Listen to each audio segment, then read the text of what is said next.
STF বাহিনীর অভিযানে মালদা কালিয়াচক থেকে আটক 3 জন ব্রাউন সুগার পাচারকারী। উদ্ধার প্রায় 732 গ্রাম নিষিদ্ধ মাদক। মালদা থেকে উত্তর দিনাজপুরে ব্রাউন সুগার পাচার করতে আসা 3 পাচারকারীকে আটক করে এসটিএফ।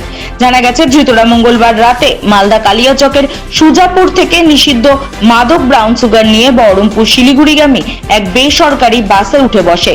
গোপন সূত্রে খবর পেয়ে এসটিএফ বাসটিকে মালদা শহরের রথবাড়ি এলাকায় থামায়। এরপর সেই বাসে তল্লাশি অভিযান চালিয়ে 732 গ্রাম ব্রাউন সুগার সহ 3 পাচারকারীকে গ্রেপ্তার করে পুলিশ। ধৃতরা হলেন সাবিনা খাতুন, শামিমা বিবি, জিয়াউল্লাহ হক। 3 জনেরই বয়স 30 থেকে 40-এর মধ্যে। জানা গিয়েছে, ধৃতদের বাড়ি মালদার কালিয়াচকের বামন গ্রাম দাহাপাড়া এলাকায়। ঘটনায় ধৃত 2 মহিলা এবং 1 পুরুষকে এসটিএফ তুলে দেয় মালদা ইংরেজবাজার থানার পুলিশের হাতে। ঘটনার তদন্ত শুরু করেছে মালদার ইংরেজবাজার থানার পুলিশ।